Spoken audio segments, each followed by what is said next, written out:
welcome to Big Red. Big Red's about, just trying to think now, 30 or 40 kilometres west of Birdsville.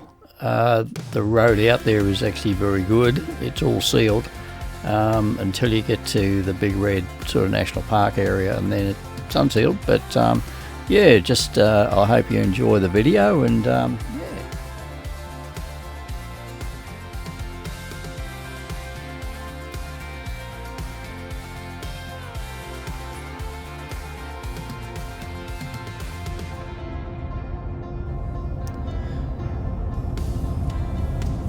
I'm going to do a bit of a voiceover here because you can't really hear us in the car, but we're heading towards Big Red on the road out to on the road from Birdsville, and the road, you see, the road's sealed. I think we're about halfway there at the moment.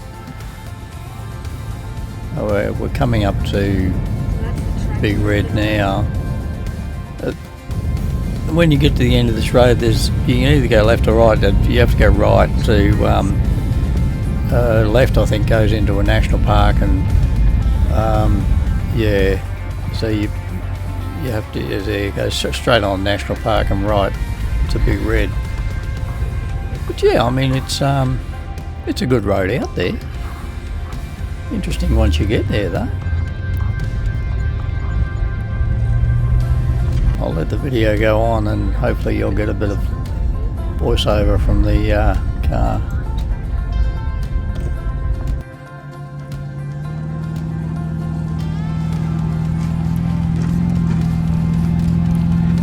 Let's have a chat with those people. They're actually going on a bit of an expedition.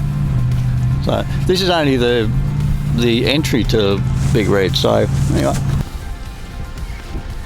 Yeah, as being the entry to Big Red, it's like the gathering point where after you leave Birdsville, this is where you stop and lower your tyre pressures and so on. I put mine down to around about the 25, 26 mark, but in reality, I would put it, in future, I would put it down to probably about the 20, 22 mark. That will become evident a little bit later. Yeah, as I say, you'll, in a second you'll come to the top here, but yeah, this is quite smooth up this section of mini Big Red, if you like, and then once you get to the top here, there are several tracks leading down, and you'll see that very, very shortly. Yeah, but it's a great adventure.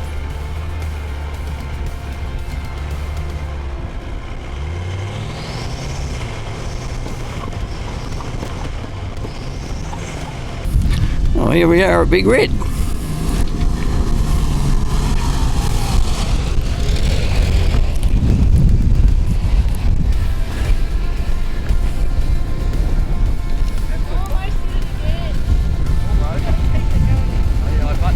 Oh, it doesn't look that bad.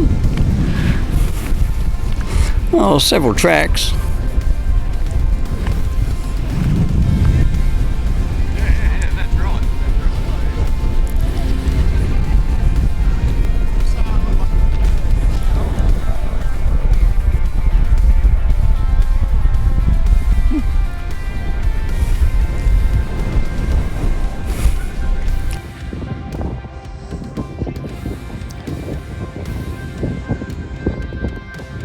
I'm going to do a voiceover here because I couldn't really talk much in the car with the camera and all the activity going on, so I thought I'd just do a voiceover.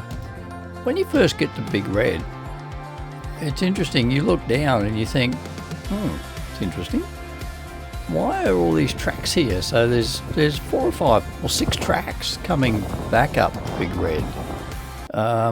And there is a story behind them, but I'll talk about that a little bit later. Anyway, we went down Big Red, down one of the tracks, and yeah, that wasn't a problem at all. And I thought we'll come back up the same track, which is what I'm about to do. So fortunately our Land Cruiser's got constant four-wheel drive, and you just put it in second gear, hold it in second gear, which you can do in that, and yeah, you just floor it and off she goes, and it's not a problem. It goes up there without a problem. We cruised up there without any dramas at all. The key thing I found with this, and I should have known because I often go to Fraser Island, but tyre pressure, key. I was running about 26 psi, and you can see we got bog there, so 26 is too high. You really need 20, maybe less than that, 18 psi, and it will get you over the top there, because I did try that a couple of times and got all the way up and just couldn't get over the top. So, and it's simply tyre pressure. There's nothing else. So it was good fun. That interesting, when that shot just back there, you're looking out west.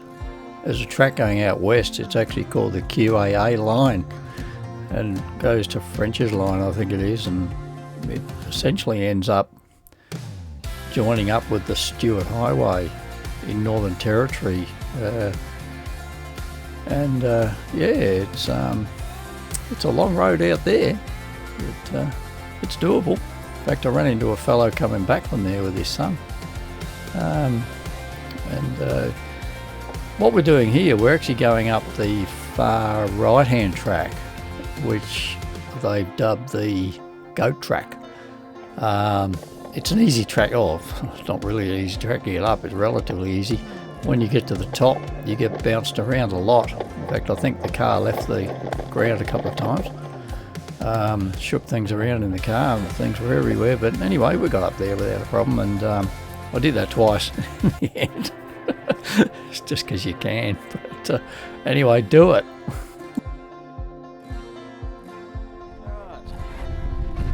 Still a Big Red.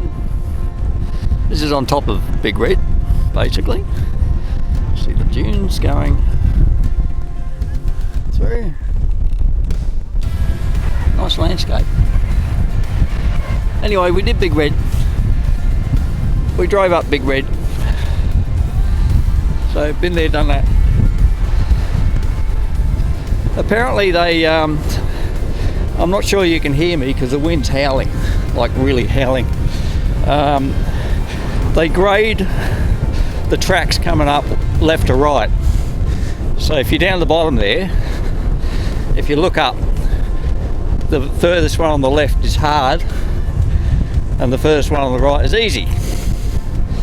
So yeah, so I came up the easy one, obviously, because, you know, like, I've never done it before. So the fella over there, just getting into his car, he's come here from Yalara, really from Alice Springs, Central Australia, via this track.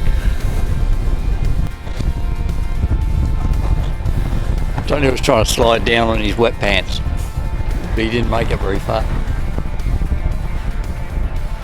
Anyway, so this one here will be the hardest track, but it's only because of the ruts. So you look down there, look at the ruts. You could wreck your suspension, I reckon. Whereas the one over there didn't look too bad. I said to Alison I should go back and do it again, but yeah. So the one over here, this one here is a little bit better, but the one over here is actually better again. This is the one I was going to come up. Is it this one here? Yeah, that one there. That doesn't look too bad. Yeah, we're heading back out now, back to Birdsville, which is about 40k away, and the Big Red Bash was on, just out of interest, on the 2nd, between the 2nd and 4th of July.